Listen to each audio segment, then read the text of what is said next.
This is Football at 4. Football at 4, powered by the Inside the Birds podcast. And, of course, it is brought to you by Bet365. Whatever the sport, whatever the moment, it's never ordinary at Bet365. Adam Caplan's here, and you can check out the Inside the Birds podcast on all podcasting platforms. And don't forget their YouTube channel. Just search Inside the Birds. I'm Mike Gill, Adam Caplan from Inside the Birds podcast. We're going to take a unique look at the schedule, look at some of the best games each week. You know, Eagles play, obviously, we've talked about their schedule, but what are the best games every single week by week when you take a look at the way they mapped out this schedule? Who has the toughest schedule? Who has the easiest schedule? Adam Caplan is here to break it all down for us now on the Sports Bash. What's going on, Adam? Happy hour Friday to you. Yeah, same to you, Mike. Yeah, look, we have the schedules now. We kind of know what it looks like, and it's such a quarterback-driven league. I was on the NFL's call, the media call. Mike North, who, by the way, is from the Philadelphia area, he heads up the schedule makers.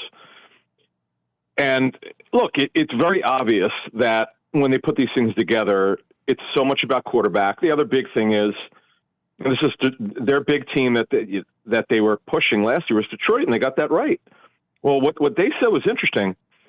Teams play themselves into great matchups. Well, Houston came out of nowhere last year. They didn't, Mike, this is incredible. They did, not only did they not the Texans have a primetime game last year, they played 16 straight games at 1 p.m. Eastern. Think about that, how little the league thought about that. I've never heard of that before. Well, we know that Eagles fans last year were upset because they only had 3 1 o'clock games to put it into perspective. I know, we all were. For you. All right, let's take a look at some of the best matchups. I like this week because obviously we know what the Eagles are doing. But I was always talking last year that, and I heard Mike North on a podcast talk about, hey, with all these primetime windows, you got to fit in the Thursday, the Sunday, the Monday night game. You got all these Christmas and Thanksgivings and Friday night here and Black Friday there. The schedule's getting thinner and thinner on these Sundays, so let's take a look at some of the best matchups by week here. How do you take a look at some of these games that we should all be looking at during this 2024 season? Yeah, and Mike, a lot of these are primetime games, not all of them. But week one, if you go through the schedule, the 3 best matchups, again, this is based on the way these teams look. Now, when I do my own strength of schedule, sure, I look at who the playoff teams were last year, but I look at coaching changes, offensive and defensive scheme changes, and obviously personnel changes through free agency, through the draft. Then you come up with what a team looks like, sort of like a framework. And that's how I came up with these best matchups. So in week one, it's obvious. The opener, the defending champ has to play that game. They play it at home. They're going to play the Ravens. I knew it wouldn't happen. I was hoping the Texans would get it. They didn't. The Texans, though, by the way, they went from 0 primetime games to 4 this year, which is a pretty big jump. But it's going to be the Ravens at the Chiefs. We know that. Lamar Jackson, Patrick Mahomes. We love that matchup. My other great matchup, I think it's going to be, it's not a rival to the Ravens-Chiefs, but this Packer-Eagle matchup, we talked about this a couple months ago, Mike, in terms of what the opening line was, either 4 or 4.5. It's down to 1 or 1.5. And the thing is, Mike, we have no idea whether this will be, we know it's a home game for the Eagles technically, but we have no idea, is it definitely going to be a home field advantage for the Eagles in Brazil?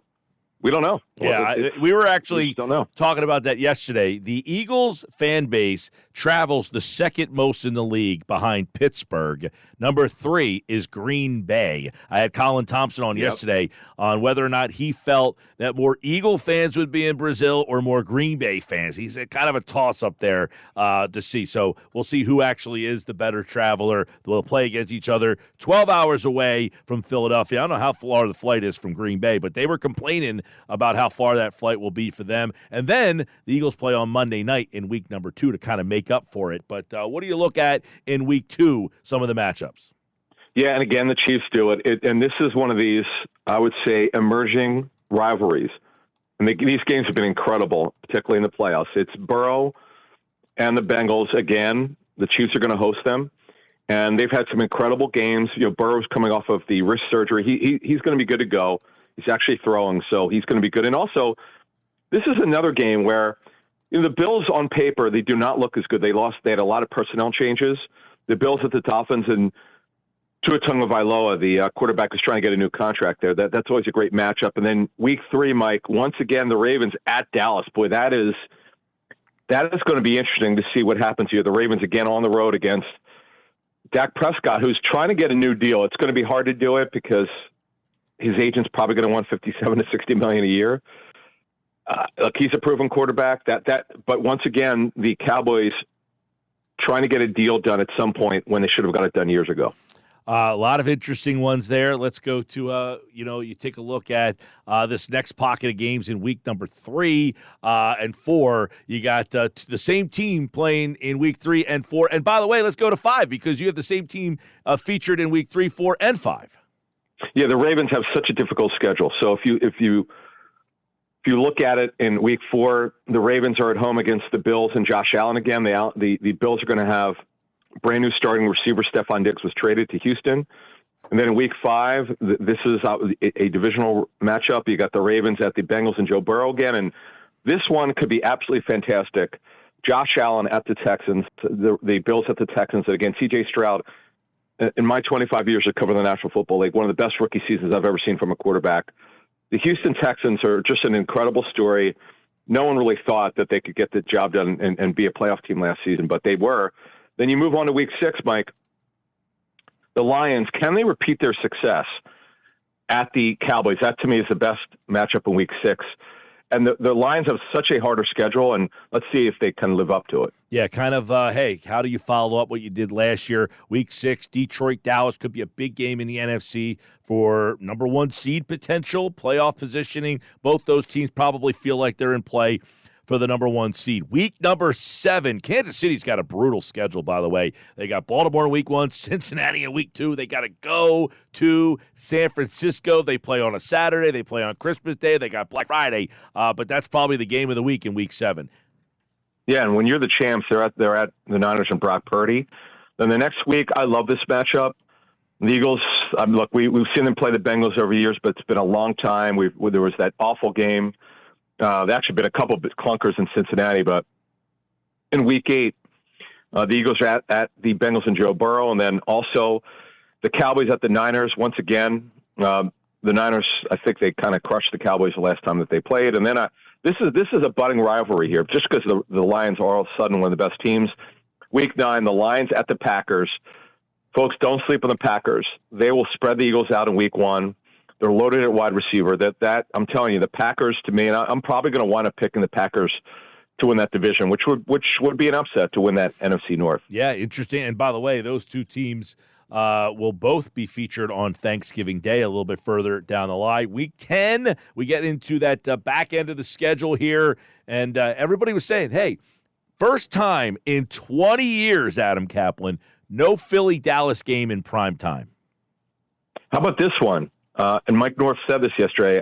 He would know. I don't know what networks are doing some of these games. This is the first time since 1993 an Eagles-Dallas game will not be on Fox. It's actually going to be on CBS. How about that? Yeah, one of the two of the games. I don't know which one he said. Yeah, I couldn't believe that. The first one is on CBS. The second one's on Fox. There you go. So one of them is going to be not on Fox, which is, remember when Fox got that schedule? Who knew what the coverage would be like, but it's been pretty good. And then another cool matchup, again, is Jared Goff, who got his contract done in week 10 at the Texans. So, again, the Texans are getting some respect here. And then week 11, this is another rivalry. It's Patrick Mahomes and the Chiefs at Josh Allen, once again, the Bills. It seems like they play every other year, man. That's going to be a great one. Yeah, that Buffalo is interesting. They got featured a lot, and you wonder if they take a step back this year. They cut a lot of guys. Did they reload enough there? We'll see there. Baltimore, Pittsburgh, and Houston and Dallas is you got that matchup now, the big Texas one. So Dallas featured on a lot of these games as the games of the week. Let's go to week number 12 because we see the brothers Harbaugh. Yeah, Baltimore at the LA Chargers. By the way, the Chargers with their new training complex near LAX. It's like 2 miles from there.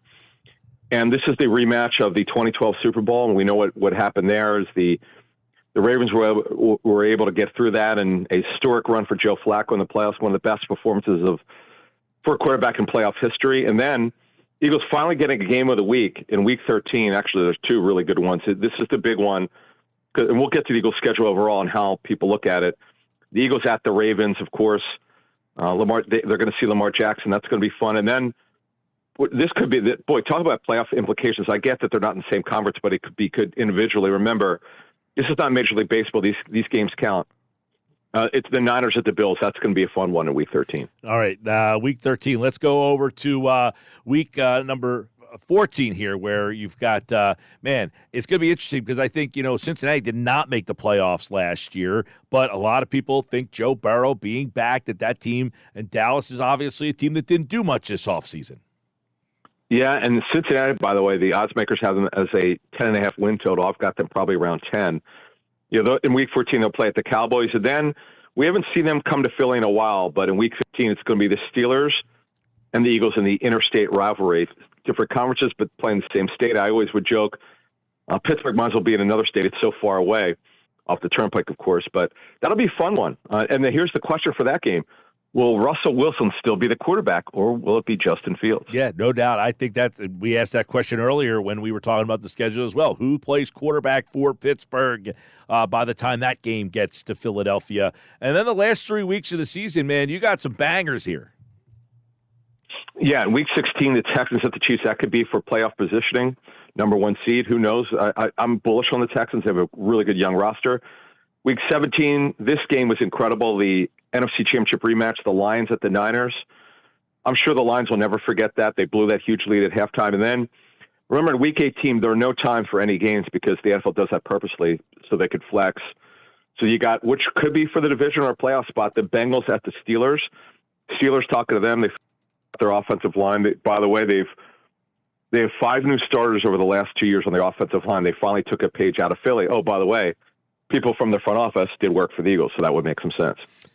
Good stuff. Adam Caplan from the Inside the Birds podcast, taking a look at the key games on the schedule. Get that NFC championship game rematch in there.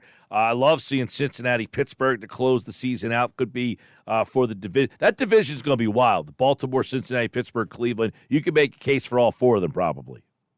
Yeah, I mean, look, with Cleveland, Mike, it all depends on really where Deshaun Watson is. Really bad contract this year, and they got 1 more year of fully guaranteed money. There's nothing they could do to get out of it. Before we get out of here, though, I did want to mention a couple of tough schedules. Well, one of them for sure, the Patriots. 3 out of their first 4 games are away. Brand new coaching staff, not a very good roster. 8 games against last year's playoff teams. And then one of the easiest schedules, think about it, the Eagles had a top 3 hardest schedule last season. We know about the gauntlet of tough games in the middle. The Eagles have the most games in the Eastern time zone. They also have 15 games in the Eastern time zone or Central, Mike. They don't have to face the Chiefs, Niners, Texans, Dolphins, Lions. The only elite team is the Ravens. In Week 13, that's a terrific schedule compared to last season. No one, Mike, should be complaining about the Eagles' schedule. Yeah, the only complaints we've been getting, Adam, is the season ticket holders who don't like having to go. The first 3 home games, other than Cleveland, the first 3 out of 4 are all night games. Yeah, and look, I understand. I would definitely not be happy that the first game's in Brazil. That sucks. I mean, it's just not right. And then you mentioned it. The next game, which is at home against Atlanta, is an evening game, and I know it makes it tough for people to travel. We have to get back to work, and then obviously late in the season, if the Eagles are in it, Mike, some of these games are going to be flexed. Like that's Sunday, December 15th. If both games are in a playoff hunt, that game's the Steelers game. That's one that could potentially be flexed. So that's just the thing, because I'm looking at the way that the NFL is adjusted flex scheduling over the years. Yeah. Remember, it only used to be the last 3 or 4 games. Now it's, Mike, it starts, and I think, if you really look at it, it starts in Week 6, and 1 week after the Eagles bye. It's actually Week 5. Sunday Night Football, you can flex in Week 5. Yeah, actually, I'm looking at it now. The first game for the Eagles could be flexed, could be Week 6 after their bye, which was actually what I was referring to against Cleveland. I remember when they first introduced it used to be the last 3 to 4 weeks, but they saw the popularity of it, and they want every game to mean something. I was just hearing Mike North from the NFL talk about that and how important it has been to their growth. The flex scheduling is a good thing. I feel bad for the fans when they have to stay up so late. Yeah, well, and listen, they said that we want the best games, but every network can hold one game each week. So you're not getting Eagles-Cowboys most likely flexed at any point because Fox ain't giving that game up. Give that up. Right. They're Fox not ain't giving that game right. up, and CBS not giving that game up. Adam Caplan, everybody. A look at the best games on the schedule in 2024. Thank you, pal. Thank you.